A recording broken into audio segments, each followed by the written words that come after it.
AOC. She says what she thinks. She's my kind of girl. And her quote this week is, "There's more of us than them." So be mindful of that. And so what happened this week or since the last meeting, Viktor Orban of Hungary got defeated. He's Putin's buddy, and he's Trump's buddy. So if you're feeling like this is crazy town, remember the people of Hungary said, "Oh, hell no." The Pope called for peace. That was lovely. And then Trump insulted him and posted himself as Jesus Christ. And then he became a doctor. I asked my friend, Dr. Barbie, if she ever wore that garb when she was in the ER, and she said, "No, didn't happen." My favorite is the quote from Ezekiel 25:17. I felt very humbled by it. Those of you who enjoy Pulp Fiction would really enjoy Pete Hexus saying that. Our completely unglued president threatened to end an entire civilization. An entire civilization. Thank you. So, what's the good news? Well, the New York Times, which isn't always the bastion of liberal, did a poll on satisfaction. 57% of us reported what we're very unsatisfied with the state of things. 40% were satisfied, but they're watching Fox News. But it's the 3% that didn't have an opinion that is mystifying to me. Those are the people that live under a rock, and we need to dig them out. Okay, so now we begin. I'm going to say for those of you who came in up the driveway, which should be all of you, you saw our Signs of Fascism team out there, and they're awesome. So they are going to come and show you what they're all about.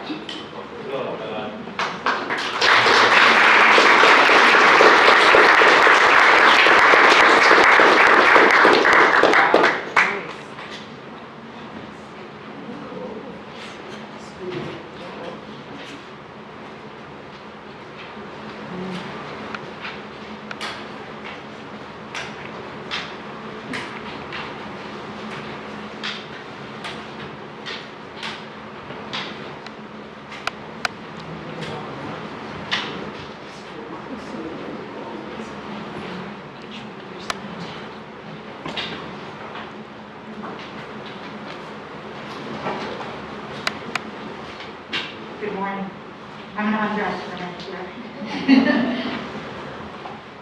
My name is Mark Carney. I'm the coordinator for Signs of Fascism. When I saw the video on West Coast of Signs of Fascism group, I immediately saw its value.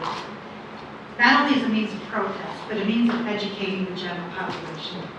As you can see from our collection of signs, each and every one of them is an irrefutable, sorry, I'm short, irrefutable statement. They acknowledge the characteristics of a fascist government. They are also, and arguably, characteristics of our current government. As a group, we feel that the rise of fascism in our country must be called out in its simplest terms. We've shown up at several protests, and most of the responses to our signs have been overwhelmingly positive, particularly on Niagara Falls Boulevard, where cars slow down to the light, and you can see each one reading the sign and giving a thumbs up to the ones that resonated most with them. At the recent No Kings in Williamsville, we were positioned to reach hundreds and hundreds of cars as they approached from the thruway to join the protest.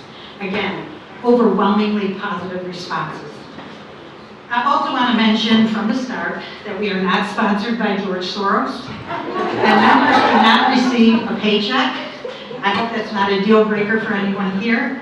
But I'm mentioning this because when our photo appeared in the Empress Lee after the second No Kings, many of the comments were accusing us of being sponsored by Soros, because apparently if you have professionally done signs, they must have been purchased by a billionaire.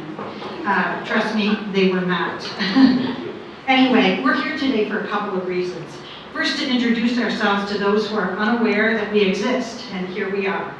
We wear all black clothing to distinguish ourselves from other protesters and to identify our team as a single unit. Black also speaks to the gravity of our messaging. As you can see, our team is mostly women with an average age of fabulous. I am so thankful.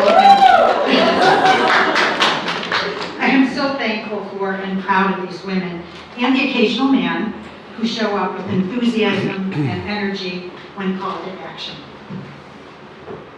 Secondly, we're here to let those who are protest organizers or resistance coordinators know that you can contact us and request for us to appear to fill out your ranks at a protest or town hall or any kind of political event. We're even looking at showing up on the sidewalk next to farmers markets and other non-political events this summer just to display our message. And finally, we're here to see if there's anyone who is active in the resistance movement who would be interested in joining our Signs of Fascism team.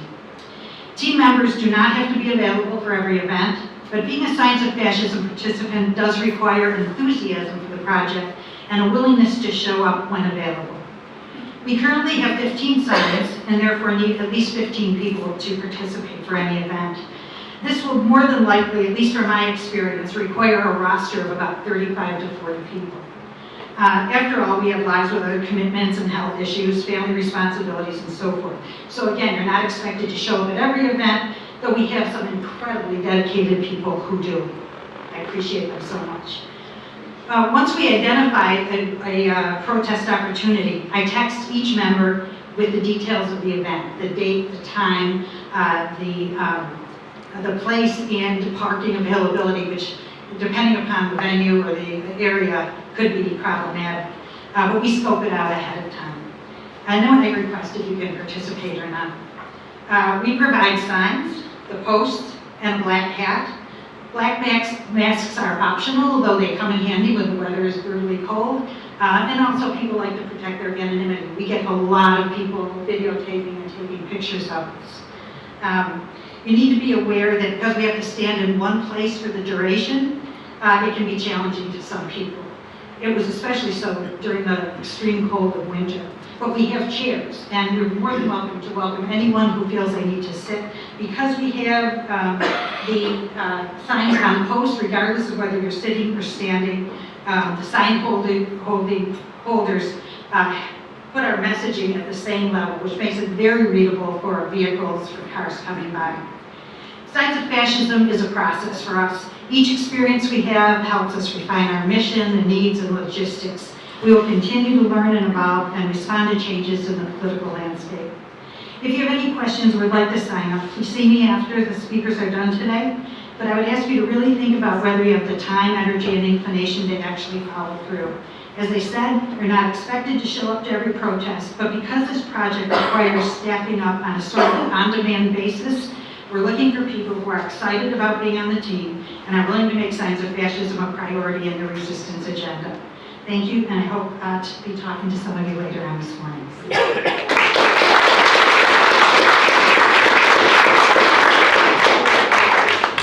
My glasses on. This is me without them. Before you leave, for folks who aren't here now, how can they get in touch with you? Well, see me afterward. I can see cards I can share, and I have a sign-up sheet that I can get in touch with you by. Okay.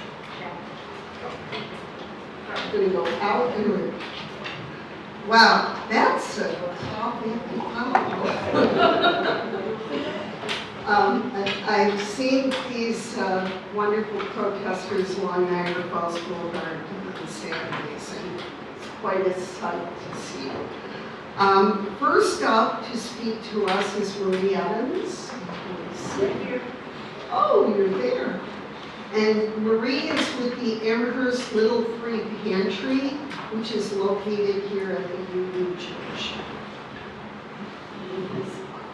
Good morning. I want to thank people who have brought us examinations of non-perishable foods in advance. Can't hear you. There we go. First, I want to thank everybody who in the past, when they come to Firewall, have brought donations of non-perishable foods and other items for our pantry. We greatly appreciate that. And if you want to help in another way, we have a program called Refund the Pantry. It was an idea that was brought to us by actually a high school student before the pandemic. What we do is we collect returnable cans and plastic bottles, and there are going to be things that come up after the meeting today. There's going to be a couple of totes by the dumpster enclosure out here, and you can just drop things in them. And we do ask you that you rinse them first to keep down the critters. But on each of your tables, there is a flyer for an event we are doing next Saturday. It is a kickoff for the Cheryl Correll Tomasulo Memorial Menstrual Care Collection. Cheryl was very active in this group before her unexpected passing in January, but she was really a leader with the pantry. She kept us going right through the pandemic. She was also a drum circle facilitator, so we are going to kick off this collection with a drum circle next Saturday, right in this room, 4 o'clock. Anybody who hasn't participated in a drum circle, it's just an amazing event. Yes, it's you know, it's community, it's rhythm, it really is a healthy way to boost your mood, and it has a lot of health benefits if you do it solo, but it is so much more powerful. And so please join us next Saturday, 4 o'clock right here. And if you would like to bring either products, you know, pads or tampons, or make monetary donations, we will very happily accept those. We do ask that people register, so we set up wheelchairs. So the information on the flyer on your table.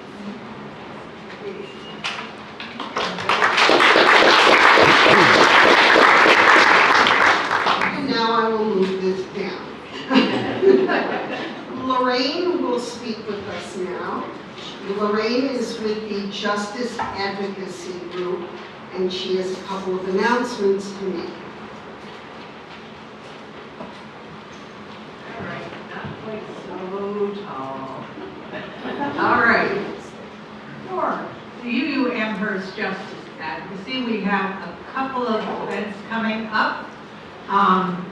This coming week, we are having a rock and poster making event.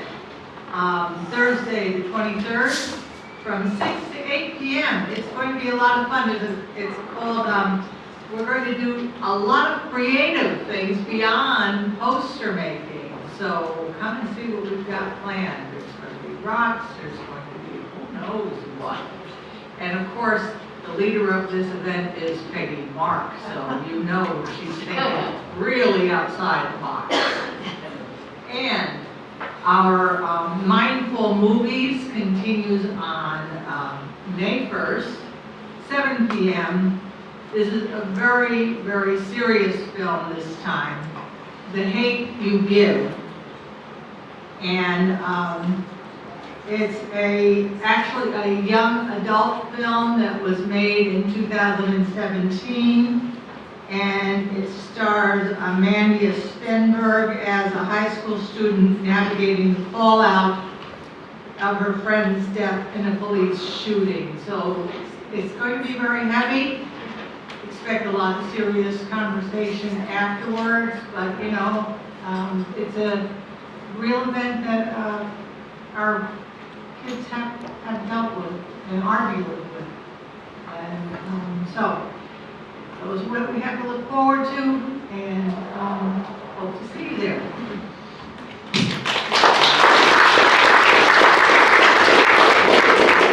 I want to take a minute to thank Lorraine, who does the slideshow that precedes the meeting, and she also sends the emails out reminding everybody, oh yeah, Firewall is still here. So I really do appreciate what she does.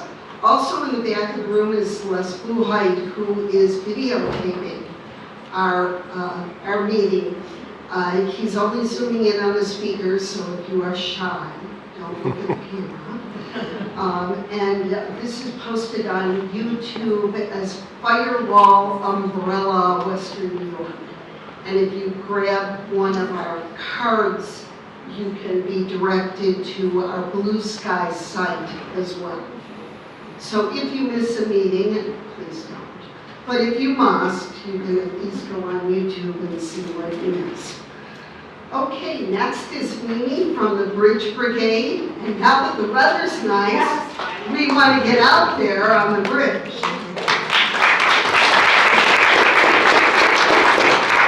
Yeah, we've had a run of really rough weather out there, and Friday looks great, so hopefully you can join us. We're there the second and fourth Friday of the month, 3:30 to 5. In that limited time period, we have count that we reach 8,000 to 10,000 motorists go by us over and under the bridge.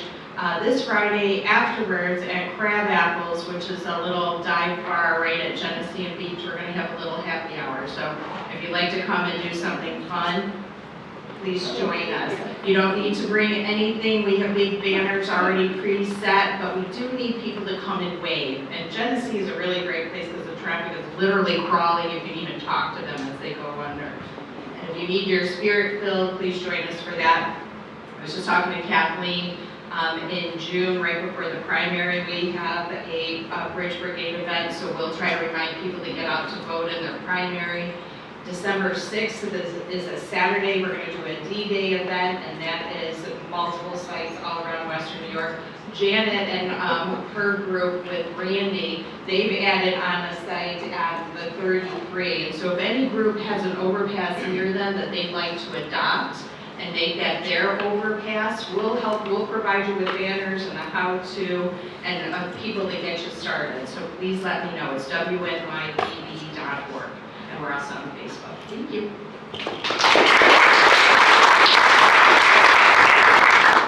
Generally, with all this information that comes at you, it's a lot. There's a literature table out there. So as you leave, pick up the flyers for the things you are most interested in. We ask our guest speakers to stick around. So if you have specific questions, you can ask, which is why we don't do Q&A at our meetings. So next is Jen with Braver Angels.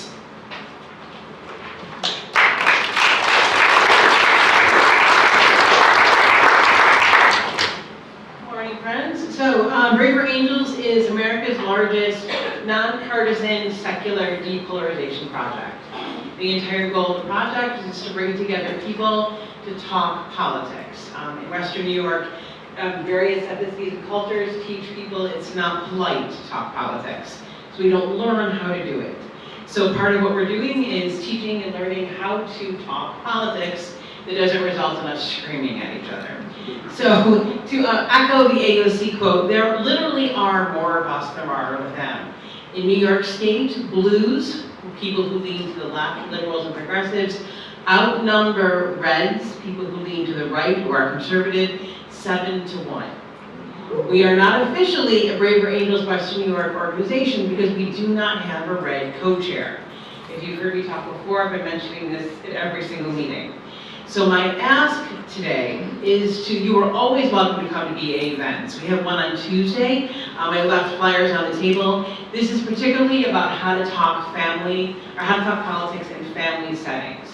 It's different than coworkers, it's different than friends, it's just about family. And it's a 90-minute workshop. It's at the Julia Rhinestein Library on Lawson Road. Everyone is welcome to come. You need to make sure you pre-register. But we need people to tell your red friends. We will go wherever we are invited. We're going to do something in Alden. If there's an interest with Alden folks, we will go wherever you want us to go. So the ask is, please let people know about the workshops.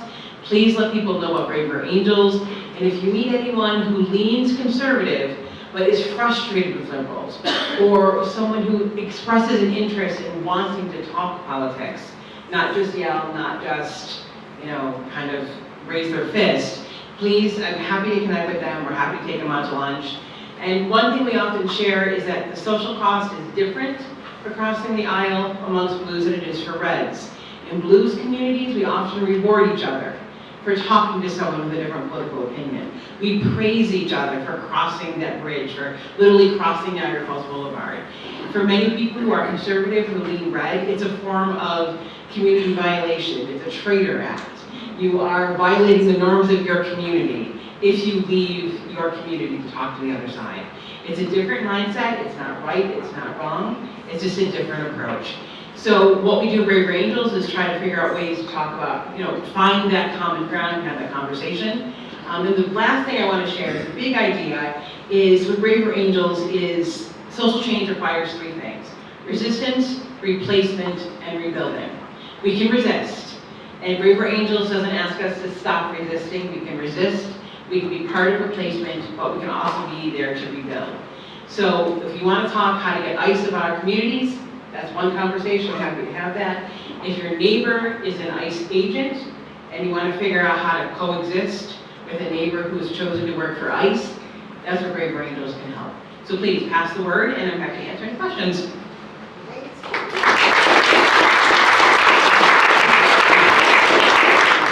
I'm going to call up Kathleen King now.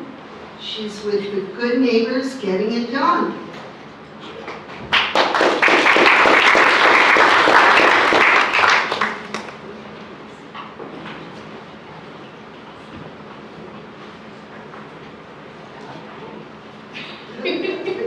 It does. Okay, so I'm with Good Neighbors Getting It Done. We do a lot of things, but today we're going to focus a little bit on affordability. I am trying my hardest to get Congress flipped because I feel like none of this will get any easier if we don't have a really strong showing in Congress. Not just flipped, because that probably will happen, but a strong showing. And I also want you to think about, if Buffalo had a neighbor that wasn't MAGA as a congressman, how much more could get done? So trying to get Buffalo to also help us flip these districts that have Langworthy and Tenney, who are just terrible. They're just terrible. So with that, what I'm doing now is a series of affordability town halls with Aaron Deese. He is the endorsed Democrat running against Langworthy. And if you could pass the word around, or better yet, come to them.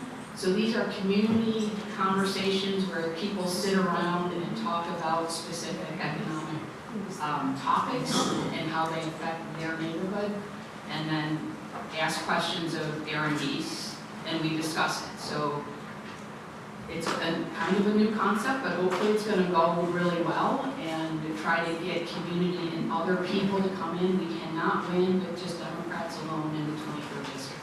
We need the unaffiliated and a few Republicans to vote for it. so that's why we're focusing on that. I have two other really quick things. This is Ted Cruzio is also one of our organizers. He is with Stand Up for Science, and they are having an Earth Day rally on the 22nd. They did the virtual No Kings 3 rally for accessibility for people who are unable to go to rallies like that, or affordability. They had AOC and Pelosi at it, and over 10,000 viewers. So this is for Earth Day, so if you know people that are interested in that but really just can't go to a rally, know that there's a Zoom, there's information out there. And my very last thing is as a personal thing. There was a migrant taken from Angola, pulled out of his working van, and the van was left there, so I went and got the van. I have it at my house. The wife lives in Utica. If there's anybody in Rochester that can hold on to the van for a little bit so somebody can come and get it, please contact me.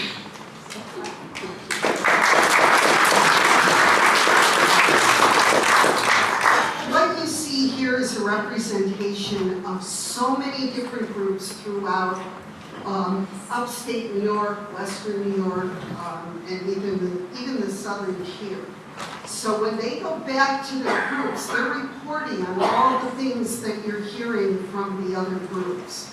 So behind Good Neighbors group, I don't know, you've got 300 members. Every one of these groups has hundreds of people behind them. And this is just the platform for sharing information. So we don't delve into being a school here. You may get up and use the restroom whenever you need it and somebody else. And you may get up and get coffee or something to eat whenever you are so moved. Now Elmer is going to speak to us.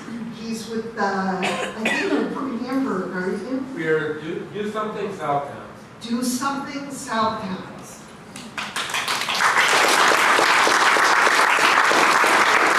Thank you, and I'm here on behalf of the group, but we are a decentralized leadership kind of thing. I just do a lot of the communications. And we started almost a year ago exactly today, a group of 3 or 4 people, my wife and Dr. Calkins were the 2 that came up with the idea in Hamburg, to let people know they were not alone and to encourage people. So we started doing signs at one of the traffic circles in the main intersection in the village of Hamburg. And since then, people started joining us. We were doing it Thursday afternoons.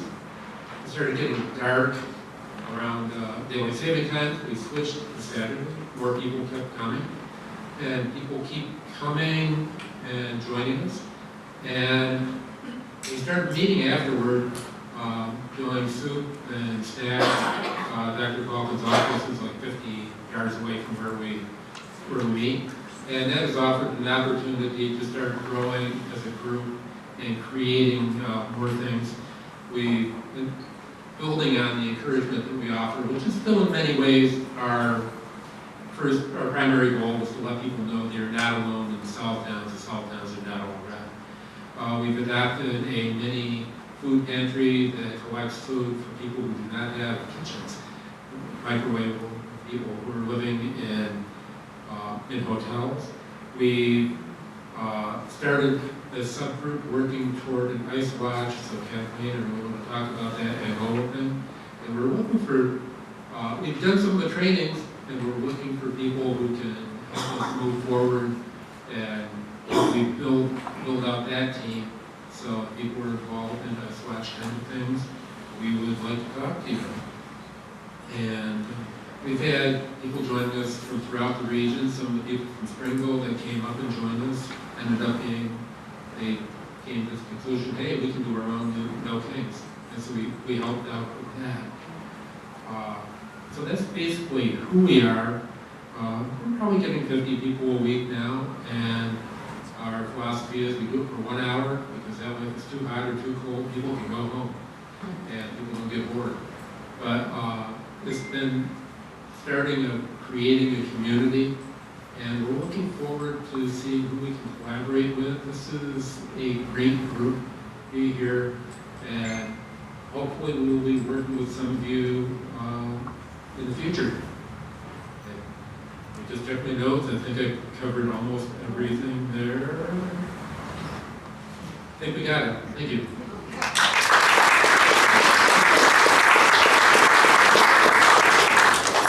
I'm going to ask Elmer to stick around at the end of the meeting in case any of you from the Southtowns want to connect. Because really where it's most important is in these red areas for us to be seen. Next I'm going to call up the best looking man in the room. He paid me to say that. That's my husband.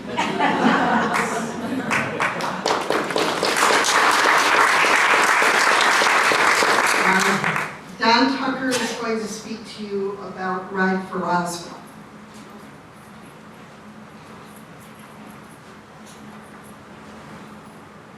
I had this talk last year. It's only gotten worse. The proposed budget for next year, they want to put the Trump and the Republicans want to put a lot more money towards the military-industrial complex, and they want to fund it by unfunding so many things. A major part is unfunding research, medical research. And Roswell Park has this fundraiser, the Ride for Roswell. They desperately need every dollar we can give them so they can try to bridge this time frame when the funding's low so they can keep the research going. So any amount of money you can give is appreciated. I have sign-up sheets here. You can join my team. I have a team that you can ride yourself, or you can, it also says here how to donate for it. So anything you can give towards it would be greatly appreciated. I also have a piggy bank that you can put some dollars or coins in over there. This will be all on the table over there. Thank you.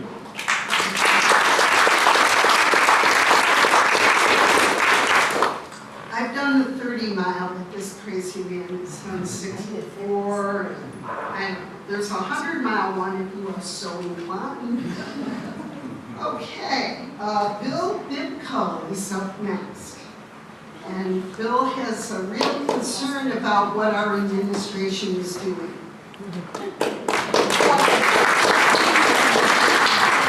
Yeah, she said one of many. I'm not affiliated with any group. I'm just more than a little upset with some of the things going on right now. And I want to mention a couple of concerning things that the Trump administration is doing right now that haven't gotten a lot of media coverage. And first of all, the DOJ recently penned a letter saying the Presidential Records Act is unconstitutional and that they no longer need to maintain administration records. Everybody remembers Mar-a-Lago, right? You know, their handling of records wasn't best to start off with, but now they don't even need to maintain them anymore, according to them. The second issue is the Freedom of Information Act. Right now, the administration, when folks put in a request, their response comes back that they don't have any records, and there's no accountability for that. So, you know, these two things are just outrageous in my viewpoint. My wife and I, we both use the five calls app, and we call weekly our Congress people. But they haven't even mentioned this yet, and they don't have scripts. So I conveniently made for folks a script that you can use to call your Congress people to bring this to their attention. They're going to be located on the table out in the lobby here. And my ask is, I'm hoping some of you will join me in calling Congress to stop the administration from stealing, destroying, and hiding the evidence of their illegal and corrupt acts. And I know there's so many issues to call about right now, but my wild wish is someday these criminals will see them in jail. And I really feel that it'll be nearly impossible if we let them destroy all the evidence. So that's it. Thank you.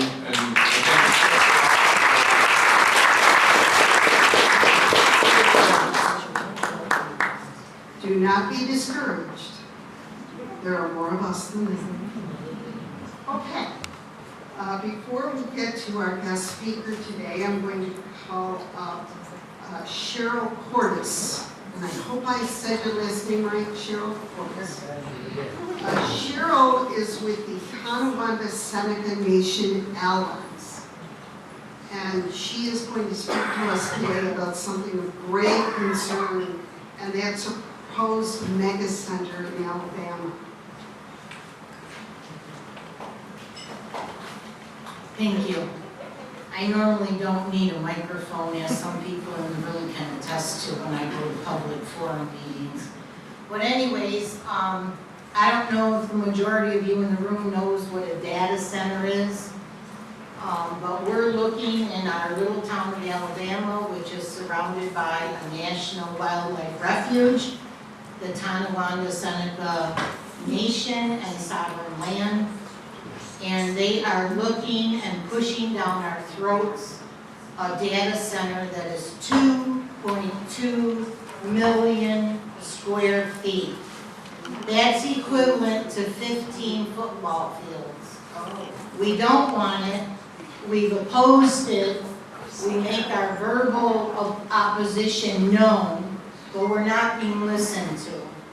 So I'm here today to beg you, plead with you as citizens of this state who this project is giving $14.9 billion in tax abatements. Billion, not millions, billions. They are going to be utilizing 20,000 gallons of water a day. 114,000 gallons of diesel fuel per year to run diesel generators, which they are going to be testing every 30 days. They are going to be utilizing 500 megawatts of electricity. They are only going to create, and we feel our population in our town feels that this number is very, very overinflated. 125 jobs, which comes out to being us taxpayers paying $11.7 million for one job. This is unheard of. This is the highest appropriation in the nation that's ever been put through. GCEDC, which is the Genesee County Economic Development Committee, is looking to get $150 million in fees for pushing this down our throats. Please help us defer this monstrosity from coming into our little rural community. This is a petition for our planning board, which there was supposed to be a meeting on Monday, which was going to coordinate with coming here and speaking to you all perfectly, but because someone brought up the differentiation in the noise studies that were done in 2012 for a building that doesn't exist yet, of the low noise frequency that's going to impact human health. Please sign this petition. We're asking the planning board to refute this. We don't want it. And we want GCEDC to stop the incentive package that has been put forth for this. We're all going to pay for this, folks. It's not just us in Alabama. But what we're going to pay, we're paying with our health. Thank you very much for listening, and please come out and support us and help us. We desperately need it.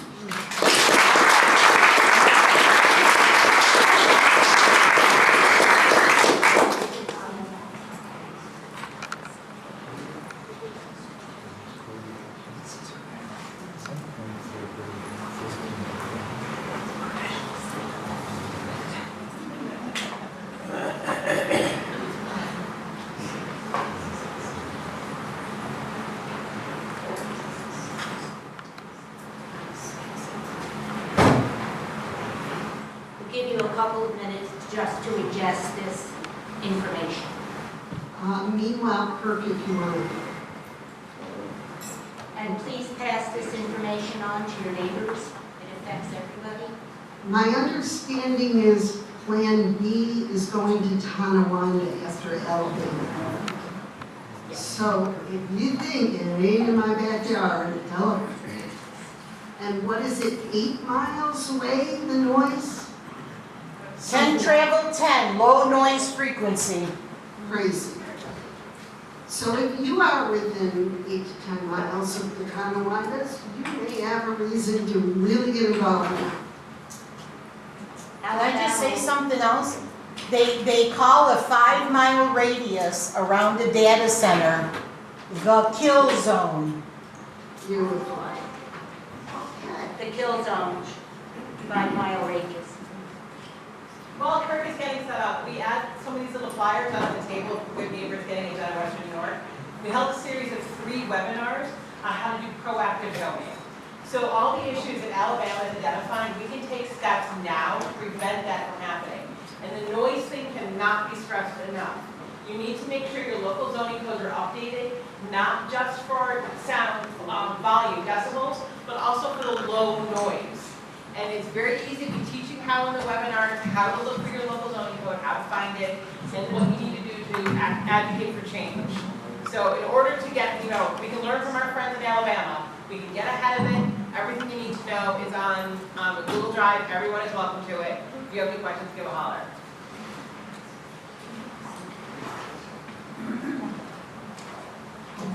Okay. I'll come around this way. Our guest speaker today is Kirk. He is with Rights of Nature in Western New York, and he will talk to us about expanding grassroots democracy. He is our guest speaker, so he has a little more time than the rest of the group. Thanks so much, Anna. And really, all of you, what you're doing is grassroots democracy. This very meeting right here is grassroots democracy, so I'm very much appreciative and converted. but I'd like to extend some other information. So, where did our democracy crisis come from? It came from the inequality crisis.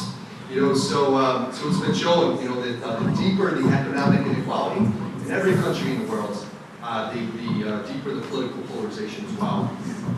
This leads to government dysfunction, as we're seeing, right?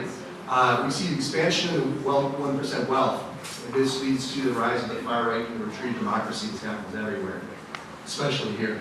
U.S. economic policy since 1975, according to a major nonpartisan RAND study, has redistributed up to $2.5 trillion per year from the poorest 90% of us to the wealthiest in the country. Where that's not the case right now, the average American worker would have doubled their salary compared with 1975. So we know that all of our wealth is leading to the creation of billionaires and the 1%. This is how it looks like on a map. Basically, the growth of income, billionaires are in red, just exponentially increasing their income. The bottom 20% blue. I'm even more concerned when you look at wealth. So the richest 5% of Americans own 2/3 of the wealth of the country. They're in orange. Their share of the wealth is just ever expanding. That of the bottom 90% of us in blue just ever decreasing. This is a setup for oligarchy and fascism. Basically what we have right now, right? When 1% owns what a combined 92% of us do, it's just a complete setup for this. So this is what creates Donald Trump, and this is how it's set up to have future oligarchs like him if he ever leaves office, but he has to go at some point. So essentially in the U.S., we have given corporations personhood rights.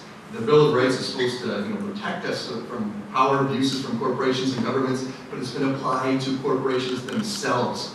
This is very concerning. In 2010, Citizens United said, oh gosh, corporations and billionaires, they can donate unlimited amounts to any election. And what these billionaires are quickly doing, they're donating exorbitant funds to both major parties. That way, regardless of who wins these elections, they essentially own the candidate, and they can do their bidding. We right now very clearly have a government of billionaires for billionaires, and we know the many ways that the 1% get their policies out of the government. So it's really concerning for all of us. We have so much to fight. It's overwhelming, right? And we know the horrendous things going on right now with the administration. We need a healthy democracy and have healthy people. And of course, our environmental crises are only getting worse. All of our existential crises are very much connected. We have to solve them all together. And the more we do toward one, the more we can improve the others. The billionaires and their corporations are the main ones driving our environmental crises, as well as inequality and democracy. So the main thing to talk about is solutions, right?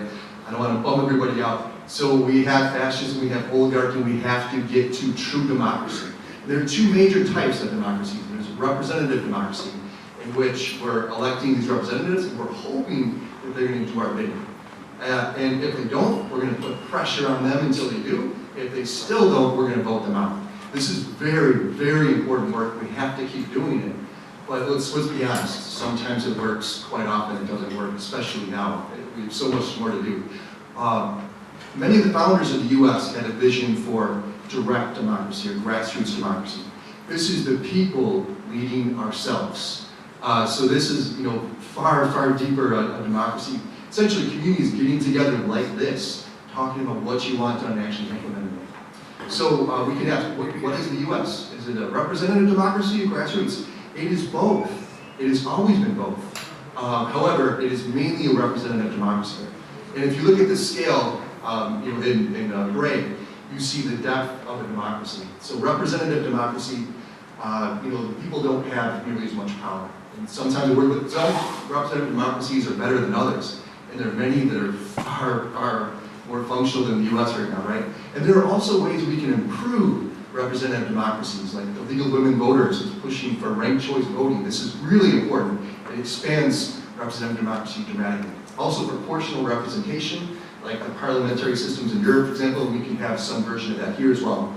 But none of this compares to the depth of democracy under grassroots democracy. And what forms do we have in the U.S.? We have things like referenda and recalls.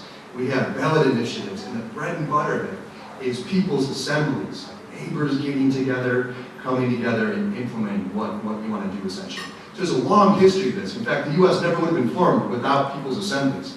They were very active in the American Revolution. We had New England town meetings, all these towns like drafting their own legislation. They're still meeting today, by the way, many of them.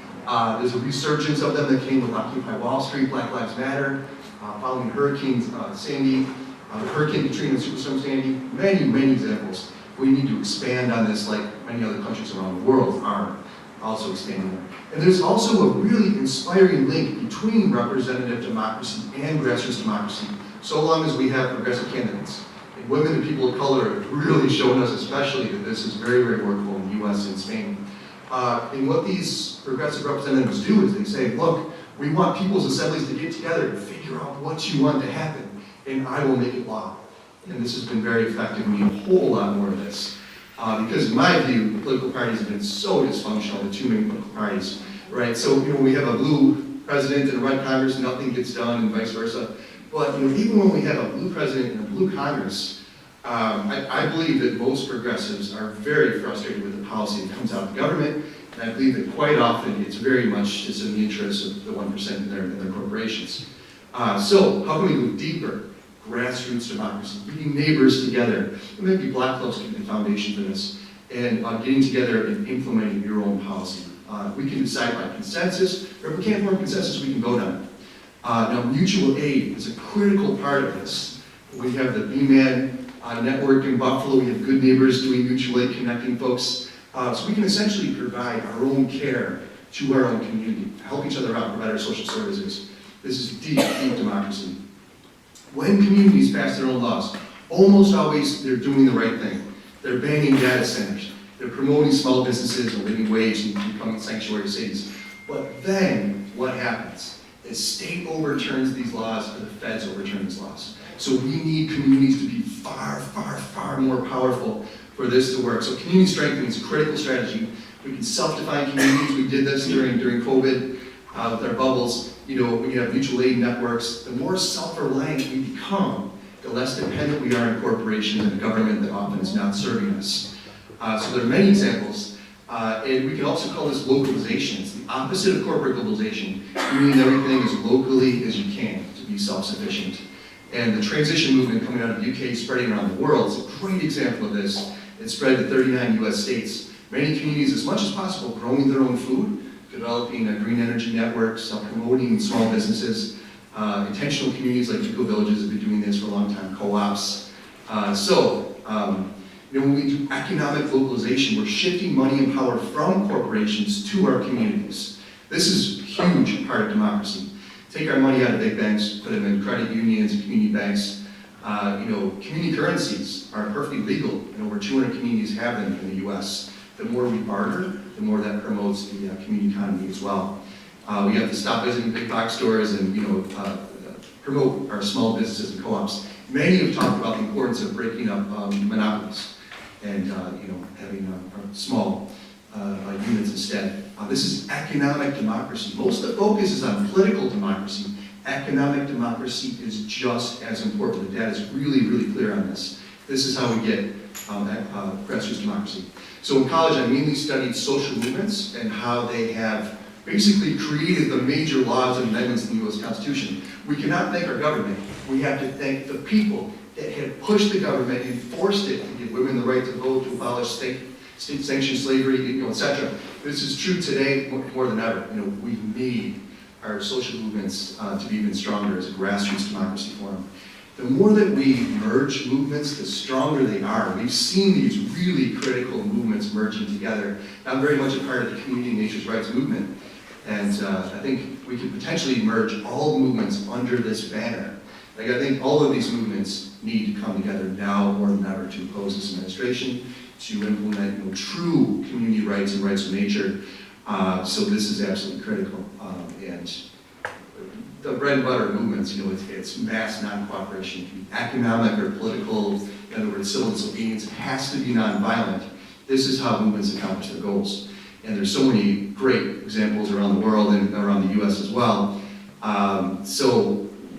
The main question is, what can our movements do? We can harness so much power. We get together as neighbors and harness so much power in our people's assemblies. What we need to, forget separation of church and state. What we really need now is separation of corporation and state, right? And if we, can't force them to pass campaign finance reform, repeal Citizens United, stop corporate lobbying, all of this, we could actually implement this. But, we're far from it. It's a government of billionaires right now. So I think most progressives would agree we need a nation serving the 99% to achieve these goals. These 5 main strategies that I talked about, I think, are a way we can achieve a nation serving the 99%. And this nation could then protect these 5 main things.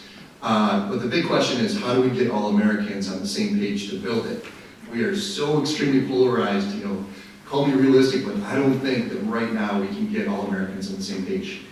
Which is why I think we have to build a nation within a nation that is rooted in grassroots democracy, community-based democracies. So I think up to this point in the presentation, it's hard to find a progressive that would disagree with me, but now I'm going to stretch your imagination. All I want you to do is just consider this as a possibility. My friend Paul and I wrote a book promoting creating the U.S., creating the U.S. as a nation within a nation. There are great examples. Indigenous nations throughout the U.S., Canada as well, and they offer a lot more sovereignty to their First Nations. Bolivia and Ecuador are great examples. Different governments, different laws within these nations. There are also multinational nations, like the UK, that has totally independent countries within it that have their own laws. We have stateless societies like the Kurds in the Middle East, the Zapatistas in southern Mexico. So many have asked, could the U.S. do this? Well, there have been so many proposals, we don't have time to go through them all, but most of them involve, and they've come from both sides of the aisle, that they involve splitting the U.S. into a red and a blue U.S., Republican and Democrat nation. And this is how it would look on a map, according to some of the proposals. Arguably, progressives and conservatives have long lived in totally separate countries, and we're getting news from different sources, different values. And of course, the blue U.S. would have much more progressive policy, far more democratic. But, there's strong support for this, and many would argue it's the main way we can prevent civil war. But, there are major problems with this, right? We talked about how progressives are often not being served by the Democratic Party, and, primarily it's serving, like the Republicans, the 1% in corporations. But of course, the far right's doing a far worse job on this. Another major problem is political abandonment. So Texas is very red, but look at this county-based map. There are so many blue counties, and then if they all just became part of a red U.S., they'd be forced to live under, very unconscionable kind of laws. So Paul and I propose creating a green U.S. as a nation within a nation. So you would have what we call the kind of gray and blah, status quo U.S. and folks that are okay with the status quo, how it is right now, that I think is unconscionable, it's horrible. They would stay in the status quo U.S. But those of us that want deep democracy, deep equality, deep environmental sustainability, we would live under a separate government with separate laws, and we would have much better lives. So this proposal is very much a reaction to what we're seeing right now. We see the feds cutting the government really, really dramatically. Communities would fill the vacuum with their own government. We would take care of business. We see the feds denying people's rights. We would protect them instead in our communities. We see the feds cutting social programs. We would do these mutual aid programs, continue them, expand them. We see the feds, further cutting taxes that the 1% pay as if they're not rich enough already. What we would be doing is shifting our tax payments to our community. So we would be funding our own programs and implementing them the way we want them to be implemented, not as a welfare program for billionaires. So this would be different from the typical progressive agenda that is, expanding social programs in government, and conservatives usually want to shrink them, right? This would be shrinking federal and state government. Well, that's already happened, and we would be expanding community government to fill the vacuum. We would be shrinking federal and state programs that already happened, and we would be expanding our own programs. So this is a way to bridge that gap. We talked from Braver Angels about, lessening polarization. The conservatives that want real democracy, bring them in. The progressives that want real democracy, bring them in. We can bridge a lot of gaps with this. And all these, communities meeting up, implementing grassroots democracy. They would be green communities, figuring out their own law and policy. And when you have them, when you have a few of them together, they would need to have mutual aid and support each other, and they could band together to become a new green county. And these would be the building blocks for the green U.S. And of course, when they pass laws, they'd be overridden just like they are today, and we'd have to conduct civil disobedience to say no. we need to implement what we need to do, and this is the way to do it. The US today is a patchwork quilt. Like you look at votes, for Kamala in blue and Trump in red. Look at all the purple counties, right? It's a patchwork quilt. And if you add the dimension of population density or voter density, you see like skyscrapers coming up in urban areas because there's so many votes. And these areas are very blue and often purple, and the rural areas are very red typically with low population density. So we have a patchwork quilt right now, but it's very dysfunctional and it's basically an oligarchy. So what if we created a patchwork quilt of new green counties and new gray counties, essentially? Are you okay with the status quo, or do you want something far, far, far better? And we would determine what this looks like, and there would be different governments for them both. We take conflict and cooperation. There'd be a lot of population shifts going from one county to another, so you can live where you want to live, prevent civil war through this. And the main reason to do it would be to, address our deep environmental crises. For example, with democracy, we could structure it like the U.S. today in the green U.S. We could have a green president with more limited power, a green Congress, and a green Supreme Court with term limits, abolish the Electoral College, separate corporation and state, or we could go far deeper and implement people's assemblies, right, grassroots democracy. And but how do you do that with a massive nation? Well, look at how other Western democracies have done it. Now let's look at how indigenous nations have done it. They confederated. So you'd have a group of neighbors coming together and then basically picking a delegate, not a representative. This would only be a delegate to communicate the views of the community and send them to the city level. And the city would pick a delegate and send it over to the county level, and the county would pick a delegate up to the national level. And essentially, communities would decide, who gets picked. Is it only women who lead, which is, by the way, a great idea? Or are you going to pick people at random, like the ancient Greeks did?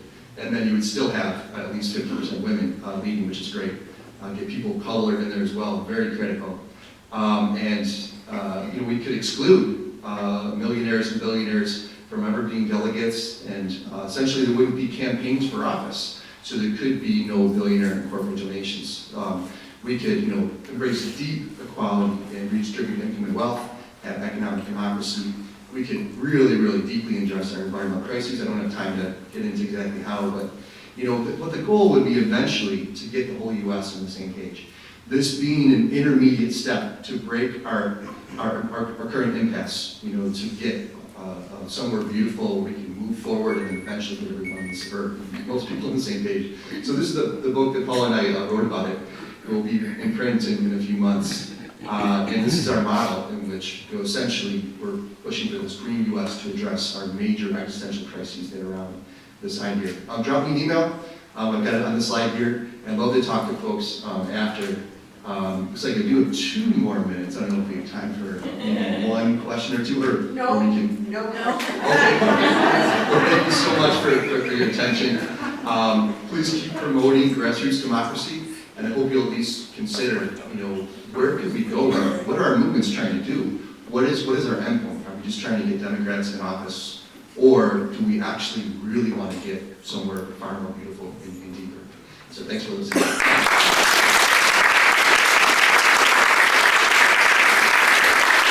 Thanks to all who came out to join us today. One last thing, we are not part of the Unitarian Universalist Church of Amherst, although they've been very supportive of our organization.